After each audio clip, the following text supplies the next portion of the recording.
Hello everyone, आप सभी का हमारे चैनल पे स्वागत है बच्चों। तो आज के इस वीडियो में हम क्लास 10th की नई एनसीईआरटी बुक के आधार पर चैप्टर नंबर जो 3 है सामाजिक विज्ञान का, भूमंडलीय विश्व का बनना, उसे हम डिटेल में समझेंगे। और इसके जो मोस्ट इंपॉर्टेंट क्वेश्चन है वीडियो के एंड में, सब्जेक्टिव ऑब्जेक्टिव हर टाइप के क्वेश्चन को भी हम करेंगे। तो पहले चैप्टर को जानना बहुत ज़रूरी है। अगर चैप्टर अच्छे से समझ गए तो प्रश्न हमारे लिए सबसे आसान बन जाते हैं। क्या पहला प्रश्न क्या बोल रहा है? व्यक्तियों, देखो वैश्वीकरण क्या होता है वो मैं आपको पहले समझा रहा हूँ। वैश्वीकरण क्या होता है? व्यक्तियों, सामानों और नौकरियों का एक देश से ना दूसरे देश के स्थानांतरण को वैश्वीकरण कहते हैं। जैसे हमारे यहाँ पे जो भी फल फ्रूट वेजिटेबल्स हैं, हमारे देश से किसी दूसरे देश में जा रहा है, दूसरे देश से कुछ सामान हमारे देश में आ रहा है, तो इस लेन देन को ना हम क्या कहेंगे? एक देश से दूसरे देश में, उसे हम क्या कहेंगे? वैश्वीकरण कहेंगे। वैश्वीकरण का जो शाब्दिक अर्थ है ना, स्थानीय या क्षेत्रीय वस्तुओं या घटनाओं के विश्व स्तर पर रूपांतरण की प्रक्रिया है। ठीक है, यह प्रक्रिया आर्थिक, तकनीकी, सामाजिक और राजनीतिक ताकतों का एक संयोजन होता है। ठीक है, इसमें आर्थिक, तकनीकी रूप में और सामाजिक तौर पर, ठीक है, और राजनीतिक ताकतों का एक टोटल कुल मिलाकर एक संयोजन होता है। नेक्स्ट जो चीज़ है वो है भूमंडलीकरण। ठीक है, भूमंडलीकरण क्या होता है? इसका अर्थ है कि दुनिया भर में आर्थिक, सांस्कृतिक, राजनीतिक, धार्मिक और सामाजिक प्रणालियों का एक एकीकरण। आर्थिक तौर पर, सांस्कृतिक तौर पर और राजनीतिक, धार्मिक, सामाजिक, इन सभी को एकीकृत रूप से चलना क्या कहलाता है? भूमंडलीकरण कहलाता है। इसका मतलब यह है कि वस्तुओं और सेवाओं, पूंजी और श्रम का व्यापार दुनिया भर में किया जाता है। देशों के बीच सूचना और शोध के परिणाम आसानी से प्रभावित होते हैं। अगला बात जो आता है वो है सिल्क मार्ग। ठीक है, ये बहुत इस पर क्वेश्चन पूछे जाते हैं। ये मार्ग एशिया को यूरोप और उत्तरी अफ्रीका के साथ साथ विश्व को जमीन और समुद्र मार्ग से जोड़ते थे, इसीलिए इसको सिल्क मार्ग कहा जाता था। बंधुआ मजदूर क्या होते हैं? वैसे मजदूर जो किसी खास मालिक के लिए खास अवधि के लिए काम करने को प्रतिबंध होते हैं, उन्हें हम बंधुआ मजदूर कहते हैं। कुछ मजदूर ऐसे होंगे जो 1 साल 2 साल उनको उस मालिक के लिए काम करना ही पड़ता था, तो ऐसे मजदूरों को हम क्या कहते हैं? बंधुआ मजदूर। अब बात करेंगे आधुनिक युग से जो पहले का टाइम है, जिसे हम प्राचीन काल कहते हैं, उसके बारे में हम जानेंगे। देखो, यात्रियों, व्यापारियों, पुजारियों और तीर्थ यात्रियों ने जान, अवसर और अत्याधुनिक पूर्ति के लिए या उत्पीड़न से बचने के लिए विशाल दूरी तय की। ठीक है, बहुत जुल्म होते थे, उनसे बचने के लिए उनको कहीं और जाना चाह रहे थे और इसके लिए उन्हें बहुत सारी दूरी तय करनी पड़ी। वे अपने साथ सामान, पैसा, कौशल, विचार, आविष्कार, यहाँ तक कि रोगाणु और बीमारियां भी लेके गए अपने साथ। 3000 ईसा पूर्व एक सक्रिय तटीय व्यापार ने सिंधु घाटी की सभ्यताओं को वर्तमान पश्चिम एशिया के साथ जोड़ा था। ठीक है, अब रेशम मार्ग ने चीन को ना पश्चिम से जोड़ दिया। भोजन ने अमेरिका से यूरोप और एशिया की यात्रा की। नूडल्स चीन से इटली की यात्रा करते हुए स्पैगेटी बन गया। ठीक है, और यूरोपीय विजेता अमेरिका में चेचक के रोगाणु ले गए। ठीक है, यूरोप वाले अमेरिका में क्या ले गए? चेचक के रोगाणु। और एक बार प्रस्तुत किए जाने के बाद यह महाद्वीप में गहरे रूप से फैल गया, पूरे अमेरिका में। अब ये सिल्क रूट की आप तस्वीर देख सकते हैं। ठीक है, सिल्क रूट ऐतिहासिक व्यापार मार्ग था एक, जो दूसरी शताब्दी में 14वीं शताब्दी तक भारत, चीन, फारस, अरब, ग्रीस और इटली को पीछे छोड़ते हुए एशिया से भूमध्य सागर तट तक फैला हुआ था। देखो, ये इजिप्ट है, ये पर्शिया है, ये चाइना है, ये इंडिया है, ये सोमालिया है। ठीक है, यहाँ से ही पूरा यहाँ तक फैला हुआ था। इस रोड को क्या कहा जाता है? Silk road. उस दौरान हुए भारी रेशम व्यापार के कारण, ठीक है, इस रूट में ना बहुत रेशम का व्यापार होता था, तभी इसका नाम इसे क्या दिया गया? सिल्क रूट दिया गया। ठीक, आगे बढ़ते हैं। सिल्क रूट की विशेषता क्या है? देखो, सिल्क रूट से ना होकर चीन के बर्तन दूसरे देशों तक जाते थे। इसी प्रकार यूरोप से एशिया तक सोना चांदी इसी सिल्क रूट से आते थे। सिल्क रूट के रास्ते ईसाई, इस्लाम, बौद्ध धर्म दुनिया के विभिन्न भागों में पहुंच गए थे। रेशम मार्गों को दुनिया के सबसे दूर के हिस्सों को जोड़ने वाला सबसे महत्वपूर्ण मार्ग माना जाता है। दूर दूर के इलाकों को जोड़ता था ये। क्रिश्चियन युग से पहले भी सिल्क रूट अस्तित्व में थे और 15वीं शताब्दी तक विकसित हुए। सिल्क रूट दुनिया के विभिन्न हिस्सों के बीच व्यापार, सांस्कृतिक संबंधों का एक बड़ा सा स्रोत साबित हुआ, क्योंकि इसी के जरिए सारे देश आ जा रहे थे, तो इससे बड़ा फायदा भी हुआ। भोजन की यात्रा, स्पेगेत्ती और आलू, ठीक है। स्पेगेत्ती क्या होता है? नूडल चीन की देन है, जो वहाँ से दुनिया के दूसरे भागों तक पहुँचा। भारत में हम इसके देसी संस्करण सेवियों को वर्षों से इस्तेमाल कर रहे हैं। सेवी आपने खाई होगी। इसी नूडल्स का इटालियन रूप होता है स्पेगेत्ती, ठीक है। ये स्पेगेत्ती आप देख सकते हैं, इटालियन रूप। आज के कई आम खाद्य पदार्थ जैसे आलू, मिर्च, टमाटर, मक्का, सोया, मूंगफली और शकरकंद यूरोप में तब आए जब क्रिस्टोफर कोलंबस ने गलती से अमेरिकी महाद्वीपों को खोज करके निकाला था, ठीक है। आलू के आने से यूरोप के लोगों की जिंदगी में भारी बदलाव आए, ठीक है। आलू के बाद यूरोप के लोग इस स्थिति में आ पाए कि बेहतर खाना खा सकें और अधिक दिन तक जी सकें, ठीक है। आलू आप जानते हैं सब्जियों का राजा है, उसमें बहुत मात्रा में कार्बोहाइड्रेट्स पाया जाता है उसमें। आयरलैंड के किसान आलू पर इतने निर्भर हो चुके थे कि 1840 के दशक के मध्य में किसी बीमारी से आलू की फसल तबाह हो गई और कई लाख लोग भूख से मर गए, क्योंकि लोग आलू ही खा रहे थे उस टाइम पे। उस अकाल को आयरिश अकाल के नाम से भी जाना जाता है, ठीक है।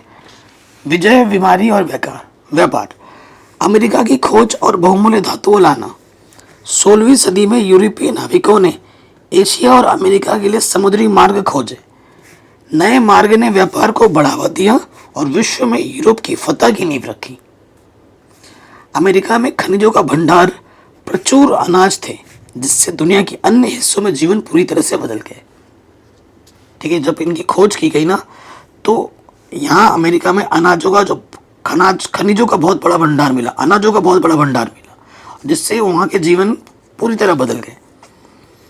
देखो, विजेताओं द्वारा जो जीत के जा रहे थे, उनके द्वारा चेचक के कीटाणु का प्रयोग।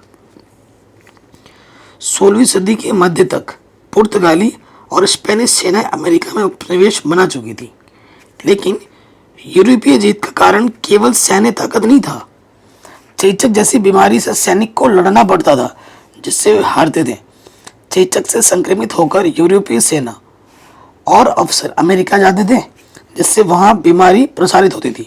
यूरोप के लोगों पर चेचक आक्रमण पहले ही हो चुका था, इसलिए उन्होंने इस बीमारी के खिलाफ प्रतिरोधन क्षमता विकसित कर ली थी। अमेरिका के लोगों की रोग प्रतिरोधक क्षमता कमजोर थी और चेचक के प्रसार से अनेक समुदाय नष्ट हो गए और घुसपैठियों को आसानी से विजय मिल गई। यूरोप में समस्याएं। 19वीं सदी तक यूरोप में कई समस्याएं थी, जैसे गरीबी, बीमारी, धार्मिक टकराव। धर्म के खिलाफ होने वाले कई लोग सजा के डर से अमेरिका भाग गए थे। उन्होंने अमेरिका में मिलने वाले अवसरों का उपयोग करके अपनी प्रगति को बढ़ाया, जिससे उनकी काफ़ी तरक्की हुई, ठीक है। 18वीं सदी तक भारत और चीन। देखो, 18वीं सदी तक भारत और चीन दुनिया के सबसे धनी देश थे, लेकिन 15वीं सदी से भी चीन ने बाहरी संपर्क को नियंत्रित करना शुरू कर दिया था और अन्य देशों से अलग हो गया था। चीन के प्रभाव में कमी और अमेरिका के बढ़ते प्रभाव के कारण विश्व का व्यापारिक केंद्र यूरोप की ओर बदल रहा था। अब यूरोप ही विश्व व्यापार का केंद्र बन गया था। देखो, आज भी अगर आप देखोगे ना, चीन बाहरी देशों से उतना नहीं रखता। चीन में चीन के ही प्रोडक्ट्स यूज होते हैं, बाहर का प्रोडक्ट्स यूज नहीं होता। वहाँ पर गूगल भी नहीं चलता चीन में, बताओ, ठीक है। आगे बढ़ते हैं। 19वीं शताब्दी, 1815 से लेकर 1914 तक। 19वीं सदी में दुनिया में तेजी से परिवर्तन होने लगा था। आर्थिक तौर पर, राजनीतिक तौर पर, सामाजिक तौर पर, सांस्कृतिक तौर पर, तकनीकी तौर पर तेजी से परिवर्तन हो रहे थे, ठीक है। तो आर्थिक आदान प्रदान क्या था? अर्थशास्त्री मानते हैं कि आर्थिक आदान प्रदान 3 प्रकार के होते हैं। एक व्यापार प्रवाह, एक श्रम का प्रवाह और एक पूंजी का प्रवाह, ठीक है। व्यापार मुख्य रूप से वस्तु जैसे कपड़ा और गेहूं का होता था। श्रम काम या रोजगार की तलाश में लोगों का यहाँ से वहाँ जाना। और पूंजी का प्रभाव अल्प या दीर्घ अवधि के लिए दूर दराज के इलाकों में निवेश करना, कि मैं यहाँ इतने पैसे लगा रहा हूँ, ठीक है। इस तरीके को हम पूंजी का प्रभाव कहते हैं। विश्व अर्थव्यवस्था का उदय, इसे समझने के लिए यहाँ थोड़ा नज़र डालना पड़ेगा। 18वीं सदी के आखिरी दशक तक ब्रिटेन में कॉर्न लॉ था, ठीक है। कॉर्न लॉ, कॉर्न मतलब मक्का। कॉर्न लॉ वह कानून था जिसके सहारे सरकार ने मक्का के आयात पर प्रतिबंध लगा दी थी, पाबंदी लगा दी थी, ठीक है। कुछ समय बाद ब्रिटेन में जनसंख्या बहुत ज़्यादा बढ़ गई। जैसे ही जनसंख्या बढ़ी, भोजन की मांग में वृद्धि हो गई। इससे पहले ब्रिटेन में भुखमरी आती, सरकार ने कॉर्न लॉ को समाप्त कर दिया, ठीक है, कि कॉर्न तुम बाहर से भी मंगा सकते हो, जिससे अलग अलग देश के व्यापारियों ने ब्रिटेन में भोजन का निर्यात किया, ठीक है। भोजन की कमी में बदलाव आया और वहाँ पे फिर विकास होने लगा।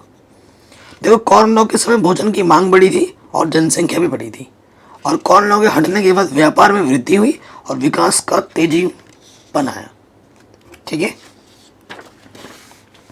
तकनीकी योगदान देखें।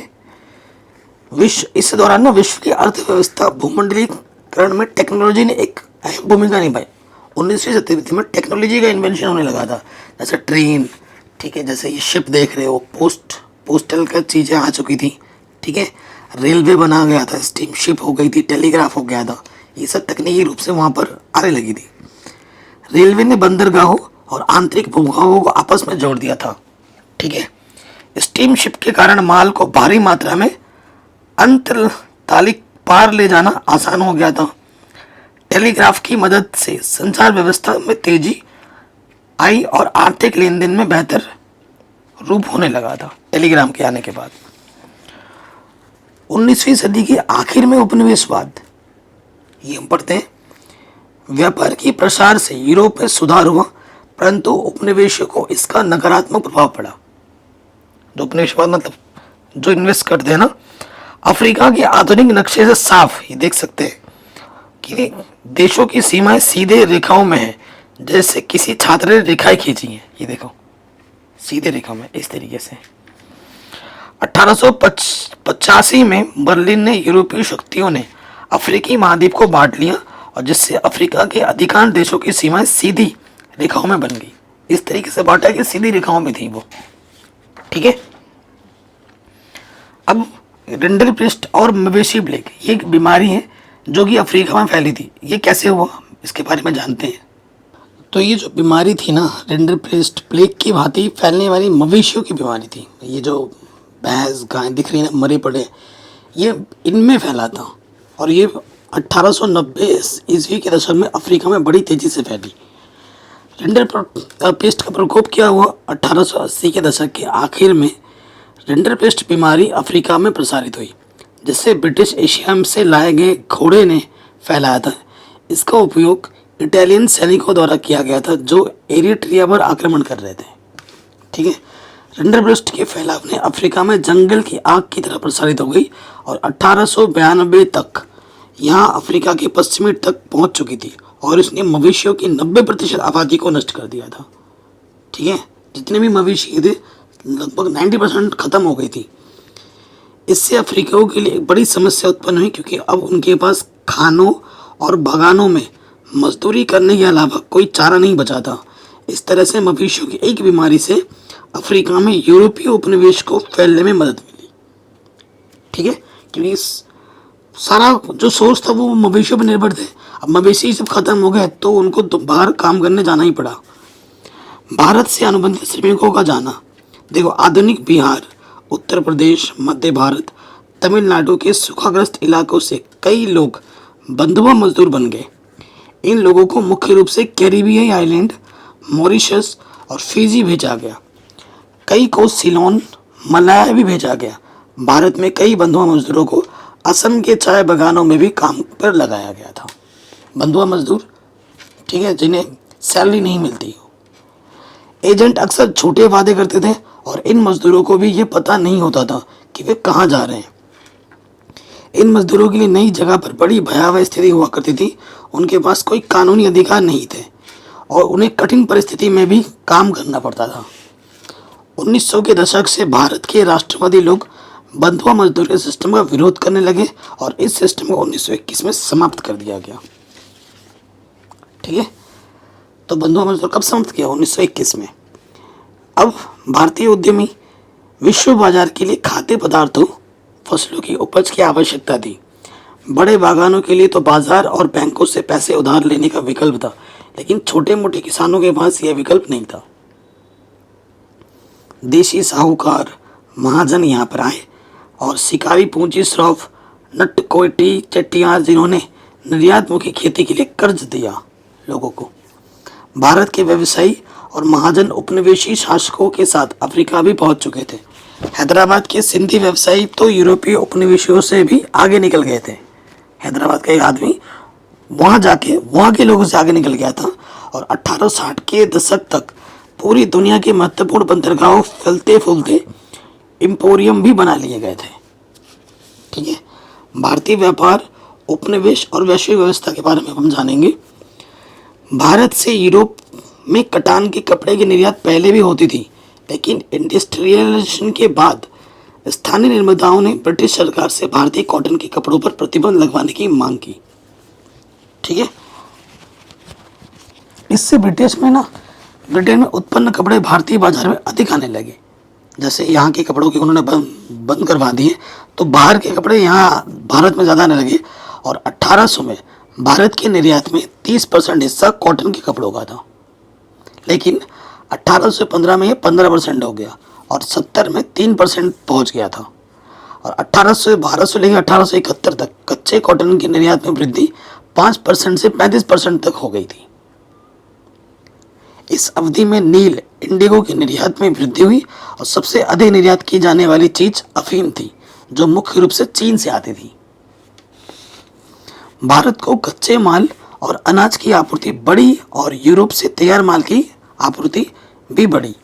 भारतीय बाजारों से होने वाली आमदनी ब्रिटेन अन्य उपनिवेशों की आर्थिक स्थिति की देखभाल के लिए इस्तेमाल की जाती थी और भारत में रहने वाले ब्रिटिश ऑफिसरों को होम चार्ज के रूप में दिया जाता था। भारतीय बाहरी कर्ज को चुकता करने रिटायर होने वाले ब्रिटिश ऑफिसरों की पेंशन भी होम चार्ज में शामिल होती थी। अब जब युद्ध हो रहा था, बहुत ज़्यादा चित्र में देख सकते हैं, उस टाइम पे अर्थव्यवस्था कैसी थी। देखो, प्रथम विश्व युद्ध मुख्य रूप से यूरोप में लड़ा गया था और इस समय के दौरान दुनिया ने आर्थिक, राजनीतिक अस्थिरता और एक दयनीय युद्ध का अनुभव किया। प्रथम विश्व युद्ध ने दो गुटों के बीच लड़ा गया था।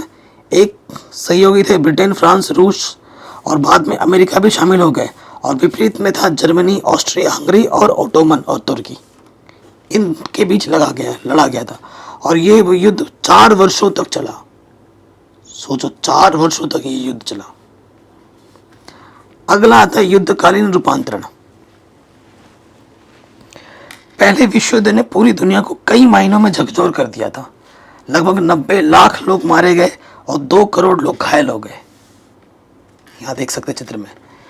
मरने वाले, अपाहिज होने वालों में ज्यादातर लोग उस उम्र के थे जब आदमी आर्थिक उत्पादन करता है। अब लड़ाई में घायल हो जाते थे, अपाहिज होते थे, किसी का हाथ कट जाता था, पैर कट जाता था, है ना, किसी का सर फूट जाता था। इससे यूरोप में सक्षम शरीर वाले कामगारों की भारी कमी हो गई। परिवारों में कमाने वाले लोगों की संख्या कम हो जाने के कारण यूरोप में लोगों की आमदनी घट गई और ज्यादातर पुरुषों को युद्ध में शामिल होने के लिए बाध्य होना पड़ा। लिहाजा कारखानों में महिलाएं काम करने लगी। देख रहे हो, यहाँ महिलाएं काम कर रही हैं। जो काम पारंपरिक रूप से पुरुषों के काम माने जाते थे, उन्हें अब महिलाएं कर रही थी। इस युद्ध के बाद दुनिया की बड़ी आर्थिक शक्तियों के बीच संकट टूट गए और ब्रिटेन को युद्ध के खर्चे उठाने के लिए अमेरिका से कर्ज लेना पड़ा और इस युद्ध ने अमेरिका को एक अंतर्राष्ट्रीय कर्जदार से अंतर्राष्ट्रीय साहूकार बना दिया था। ठीक है, युद्धोत्तर सुधार की अगर मैं बात करूं, ब्रिटेन के युद्ध में व्यस्त होने पर जापान और भारत में उद्योग का विकास हुआ। युद्ध के बाद ब्रिटेन को अपने पुराने दबदबे को बनाए रखने के लिए मुश्किलें आई और वह अंतर्राष्ट्रीय स्तर पर जापान से टक्कर नहीं ले सका। युद्ध के समय ब्रिटेन में चीज़ों की मांग बढ़ गई थी, जिससे वहाँ की अर्थव्यवस्था फल फूल रही थी। ठीक है, युद्ध हो रहा है तो मांग बढ़ेगी, लेकिन युद्ध के बाद मांग में कमी आई और 20% कामगारों को नौकरी से हाथ धोना पड़ा। इस युद्ध से पहले पूर्वी यूरोप गेहूं के मुख्य निर्यातक थे, लेकिन युद्ध के दौरान अन्य क्षेत्रों ने भी गेहूं के निर्यात में वृद्धि की। युद्ध के बाद पूर्वी यूरोप ने फिर से गेहूं का निर्यात बढ़ाया, जिससे कीमतों में गिरावट हुई और ग्रामीण अर्थव्यवस्था पर बुरा असर पड़ा। बड़े पैमाने पर उत्पादन उपभोग की शुरुआत। देखो, युद्ध के बाद ना अमेरिका की अर्थव्यवस्था में तेजी से सुधार हुआ और 1920 के दशक में बड़े पैमाने पर उत्पादन ने अमेरिकी अर्थव्यवस्था की मुख्य पहचान बनाई। फोर्ड मोटर के संस्थापक हेनरी फोर्ड को मास प्रोडक्शन के जनक माना जाता है। उन्होंने उत्पादन क्षमता और कीमतों में गिरावट के कारण अमेरिकी कामगारों की आमदनी में वृद्धि हुई और उनके पास खर्च करने के लिए अधिक पैसे हुआ करते थे। ये फोर्ड कंपनी के मालिक हेनरी फोर्ड। ठीक है, आपकी फोर्ड की यहाँ पर इंडिया में गाड़ी बहुत फेमस थी, फोर्ड एंडेवर। अब तो फोर्ड कंपनी इंडिया से बाहर जा चुकी है। 1919 से 20 लाख से बढ़कर 1929 50 लाख तक कार उत्पादन बढ़ा। ठीक है, इस तरह refrigerator, washing machine, radio, gramophone आदि की मांग भी तेजी से बढ़ी और अमेरिका में घरों की मांग में ज़बरदस्त वृद्धि हुई और आसान किस्तों पर कर्ज की सुविधा के कारण इस मांग को और बढ़ाया गया। ये सारी चीज़ें लोगों के घर घर पे डिमांड बढ़ गई थी और 1923 में अमेरिका ने अन्य देशों की पूंजी निर्यात करने की शुरुआत की और बड़े विदेशी साहूकार बन गए। इससे यूरोप की अर्थव्यवस्था में भी सुधार हुआ और वैश्विक व्यापार में भी वृद्धि हुई। अब हम बात करेंगे महामंदी के बारे में। महामंदी की शुरुआत 1929 में हुई और यह संकट 30 के दशक में मध्य तक बना रहा और इस दौरान विश्व के ज़्यादातर हिस्सों में उत्पादन, रोजगार, आय और व्यापार में बहुत बड़ी गिरावट दर्ज की गई। युद्धोत्तर अर्थव्यवस्था बहुत कमजोर हो गई थी, कीमतें गिरी तो किसानों की आय घटने लगी और आमदनी बढ़ने के लिए किसान अधिक मात्रा में उत्पादन करने लगे थे। ठीक है, आमदनी बढ़े तो अधिक मात्रा में उत्पादन कर रहे थे। बहुत सारे देशों ने अमेरिका से कर्ज लिया और अमेरिकी उद्योगपतियों ने मंदी की आशंका को देखते हुए यूरोपीय देशों को कर्ज देना भी बंद कर दिया था और हजारों बैंक दिवालिया हो गए। भारत और महामंदी, इसके बारे में बात करें। 1928 से 1934 के बीच देश का आयात निर्यात घटकर आधा हो गया था। अंतर्राष्ट्रीय बाजार में कीमतें गिरने से भारत में गेहूं की कीमत 50% तक गिर गई थी। किसानों और काश्तकारों को ज्यादा नुकसान हुआ। महाशक्ति जनता अर्थव्यवस्था के लिए भी हानिकारक हुई। जो महामंदी है, शहरी जनता और अर्थव्यवस्था के लिए बहुत ज़्यादा हानिकारक थी। 1931 में मंदी चरम सीमा पर थी, जिसके कारण ग्रामीण भारत असंतोष व उथल पुथल के दौरान से गुजर रहा था। अब हम बात करेंगे युद्ध के बाद के समझौते के बारे में। दूसरे विश्व युद्ध से पहले के युद्धों से बिल्कुल अलग था। यह युद्ध अधिक नागरिकों के मौके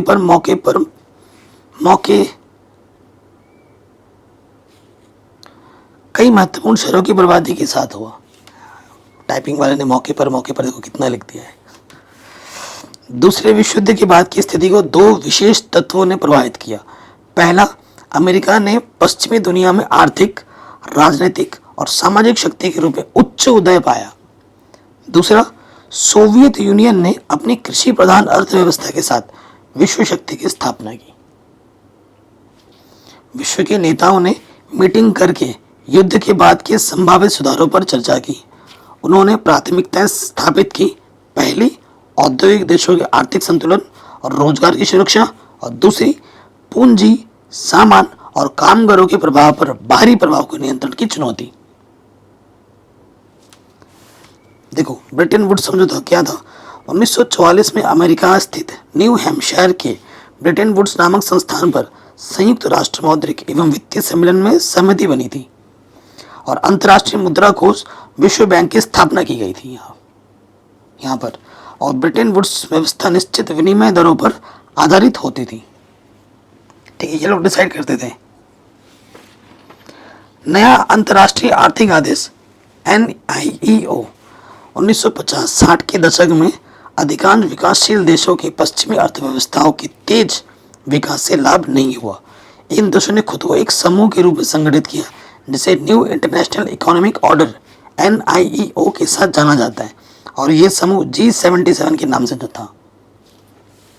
इस प्रणाली के माध्यम से वे अपने प्राकृतिक संसाधनों पर अधिक विकास सहायता, कच्चे माल के उचित मूल्य और उनकी उत्पन्न वस्त्रों को विकसित देशों के बाजारों में बेहतर पहुंच के लिए नियंत्रण प्राप्त करने की मांग रखते थे। चीन की आर्थिक नीति क्या थी? चीन जैसे जो देश था ना, मजदूरी बहुत कम थी। चीनी अर्थव्यवस्था की कम लागत वाली संरचना ने इसके उत्पादनों को सस्ता कर दिया। आपने देखा होगा आज भी चीनी प्रोडक्ट सस्ते होते हैं।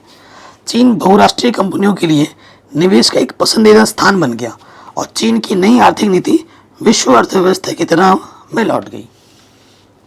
बहुराष्ट्रीय कंपनियां, बहुराष्ट्रीय निगम बड़ी कंपनियां हैं जो एक ही समय में कई देशों में काम करती हैं। एक कंपनी एक साथ कई देशों में काम करती है। MNC का विश्व व्यापारी प्रसार 1950 और 1960 के दशक में एक उल्लेखनीय विशेषता थी क्योंकि दुनिया भर में अमेरिकी व्यापार का विस्तार हुआ। ठीक है, विभिन्न सरकारों द्वारा लगाए गए उच्च आयात शुल्क ने बहुराष्ट्रीय कंपनियों को अपनी विनिर्माण इकाइयों का पता लगाने के लिए मजबूर किया। ठीक है, वीटो के बारे में पढ़े। वीटो एक ऐसा कानून या निकाय किए गए प्रस्ताव को अस्वीकार करने का संवैधानिक अधिकार था। टैरिफ के बारे में जाने। एक देश के आयात या निर्यात पर दूसरे देश द्वारा लगाया जाने वाला जो टैक्स होता है उसे हम टैरिफ कहते हैं। विनिमय दर वे अंतर्राष्ट्रीय व्यापार के प्रयोजन के लिए राष्ट्रीय मुद्दों को जोड़ती हैं। मोटे तौर पर दो प्रकार की विनिमय दरें होती हैं, निश्चित विनिमय दर और अस्थायी विनिमय दर। ठीक है, ये चैप्टर तो हमने अब सीख लिया। अब इस चैप्टर के जो मोस्ट इंपॉर्टेंट क्वेश्चन है बहुविकल्पीय और सब्जेक्टिव और ऑब्जेक्टिव, वो मैं आपको बताने वाला हूँ। ठीक है, और क्वेश्चन यहीं से एग्जाम में बार बार आता है। 18वीं शताब्दी में विश्व व्यापार का सबसे बड़ा केंद्र कौन था? तो आंसर है यूरोप था। विश्व व्यापारी आर्थिक मंदी का सबसे बुरा प्रभाव किस देश पर पड़ा था? अमेरिका पर। कौन सी वैश्वीकरण की विशेषता नहीं है? वैश्वीकरण की विशेषता क्या है? आयात पर कर बढ़ाना है, ये नहीं है। विश्व आर्थिक मंदी की शुरुआत कब हुई थी? 1929 में। ठीक है, वे मार्ग जो न केवल एशिया के विशाल क्षेत्रों को एक दूसरे से जोड़ने का कार्य करते थे बल्कि एशिया और उत्तरी अफ्रीका को भी जोड़ते थे। क्या कहलाते हैं? रेशम मार्ग। निम्नलिखित में से कौन से देशों के एक वर्ग को केंद्रीय शक्तियां कहा जाता है? जर्मनी, ऑस्ट्रिया, हंगरी और ऑटोमन टर्की को। रिंडरपेस्ट नामक पशुओं की बीमारी कहाँ फैली थी? अफ्रीका में। भारत से विदेशों को जाने वाली अनुबंधित श्रमिक क्या कहलाते थे? गिरमिटिया। ठीक है, रिंडरपेस्ट क्या है? रिंडरपेस्ट पशुओं की बीमारी है। इसे मवेशी प्लेग भी कहते हैं और यह 1890 के इस दशक में फैला था अफ्रीका में। जब हम कहते हैं कि 16वीं सदी में दुनिया सिकुड़ने लगी थी तो इसका क्या मतलब होता है? दुनिया के सिकुड़ने का जो अर्थ है ना, संसार के विभिन्न महाद्वीपों के लोगों के बीच पारस्परिक संबंधों की वृद्धि। ठीक है, भारतीय अनुबंधित श्रमिक काम के लिए कहाँ जाते थे? तो वो जाते थे Trinidad, Guana, Suriname, Mauritius, Fiji, Ceylon, यहाँ पे जाते थे। सिल्क रूट से संसार के कौन से भाग जुड़ गए? इससे एशिया के साथ यूरोप और उत्तरी अफ्रीका जुड़ गए थे। होसे क्या था? त्रिनाद में मुहर्रम के वार्षिक जुलूस को एक विशाल उत्सवी मेले का रूप दे दिया गया। इसी में सभी धर्मों व नस्लों के मजदूर हिस्सा लेते थे और इस उत्सव को होसे कहा जाता था। सिल्क मार्ग से संसार में कौन से भाग जुड़ गए थे? ठीक है, ये क्वेश्चन इंपॉर्टेंट है, इसको अभी हमने पढ़ा भी है। अगला क्वेश्चन है, राष्ट्रीय पहचान के निर्माण में भाषा और लोक परंपराओं के महत्व पर चर्चा करें। देखो, किसी व्यक्ति की पहचान उसकी भाषा, पारंपरिक रीति रिवाजों द्वारा होती है, क्योंकि वह भाषा बोलता है। वह एक राष्ट्र, उसकी मातृभूमि से संबंध होती है। एक राष्ट्र ही है जो किसी व्यक्ति से अधिक महत्वपूर्ण होता है। साथ ही किसी भूमि या प्रदेश की भाषा पारंपरिक रीति रिवाज की दीर्घकाल में विकसित होकर स्थापित हो पाते हैं। जो लोग जन्म लेते हैं वो मरते हैं, लेकिन भाषा और परंपराएं यथावत बनी रहती हैं, इसीलिए बहुत महत्व है। अगला क्वेश्चन है, भूमंडलीकृत विश्व निर्माण में आधुनिक तकनीक की भूमिका का उल्लेख कीजिए। तो क्या क्या बना? रेलवे हुआ, टेलीग्राफ हुआ, भाप के इंजन हुए, हल्की रेल बोगियां हुई, बड़े जहाज हुए, वातानुकूलित एसी जिसे कहते हैं जहाजों ने भूमंडलीकृत विश्व के निर्माण में महत्वपूर्ण भूमिका का निर्वाह किया। यातायात, संचार साधनों के विकास ने विश्व की जरूरतों को पूरा करने में योगदान दिया। विश्व के देशों की दूरियां सिमट के रह गई और भूमंडलीकृत विश्व का सपना साकार हुआ। कॉर्न लॉ, अगला क्वेश्चन है, कॉर्न लॉ से आप क्या समझते हैं? इस कानून को ब्रिटिश सरकार ने समाप्त करने का फैसला क्यों किया? ठीक है, इसके बारे में अभी हमने पढ़ा था, ये क्वेश्चन इंपॉर्टेंट है, आप स्क्रीनशॉट लेकर इसका दोबारा से पढ़ सकते हैं, लिख सकते हैं। 1929 की आर्थिक मंदी के 3 प्रभाव को स्पष्ट कीजिए। पहला प्रभाव क्या था? 1928 से 1934 के बीच देश की आयात निर्यात घटकर आधे रह गए। जब अंतर्राष्ट्रीय बाजार में कीमतें गिरने लगी तो यहाँ भी नीचे कीमत आ चुकी थी। शहरी निवासियों के मुकाबले किसानों और कलाकारों को अधिक नुकसान हुआ। सबसे बुरी मार उन किसानों पर पड़ी जो विश्व बाजार के लिए उपज पैदा करते थे, और किसान पहले से ज्यादा कर्ज में डूब गए थे। अगला क्वेश्चन है, 1929 की महामंदी से क्या अभिप्राय है? इस महामंदी के क्या कारण थे? तो प्रथम विश्व युद्ध के फलस्वरूप उत्पन्न क्षतिपूर्ति और युद्ध के लिए जो ऋण लेता है ना, कर्ज लिया गया था, उन समस्याओं ने विश्व के आर्थिक तंत्रों तथा अंतर्राष्ट्रीय व्यापार को छिन्न भिन्न कर दिया। उद्योगों ने मशीनीकरण और वैज्ञानिकीकरण, उत्पादन के आधिक्य और क्रय शक्ति में गिरावट, आर्थिक राष्ट्रवाद और स्वर्ण के असमान विभाजन ने विश्व में भीषण आर्थिक संकट उत्पन्न कर दिया। अक्टूबर 1929 में न्यूयॉर्क के शेयर बाजार में शेयरों के मूल्य एकाएक बहुत नीचे गिर गए, जिसके फलस्वरूप आर्थिक जगत में खलबली मच गई और इसे ही 1929 की महामंदी कहा जाता है। क्या कारण थे? आर्थिक महामंदी का प्रारंभ 1929 से प्रारंभ हुआ। यह मंदी 30 के दशक तक के मध्य तक बनी रही और यह दोनों महायुद्धों के बीच का समय था। प्रथम महायुद्ध के पश्चात अमेरिका अंतर्राष्ट्रीय कर्जदाता देश के रूप में उभर चुका था और पूंजी उत्पादन, उपयोग और पूंजी के देश से बाहर प्रवाह के कारण इसकी अर्थव्यवस्था में उछाल उत्पन्न हुआ। लेकिन यह उछाल लंबे समय तक नहीं बन रह सका। जैसे ही उछाल समाप्त हुआ, कृषि उत्पादकों के दाम नीचे गिर गए, किसान घाटे के कारण कर्ज में डूब गए और संयुक्त राज्य अमेरिका की पूंजी बैंकिंग व्यवस्था गड़बड़ा गई और अंतर्राष्ट्रीय अर्थव्यवस्था जो बड़े पैमाने पर अमेरिकी पूंजी पर निर्भर करती थी, अस्त व्यस्त हो गई, जिसके कारण संपूर्ण संसार में आर्थिक महामंदी का दौर फैल गया और इस प्रकार कृषि, अति उत्पाद और विश्व बाजार से अमेरिकी निवेश के हट जाने से महामंदी फैल गई।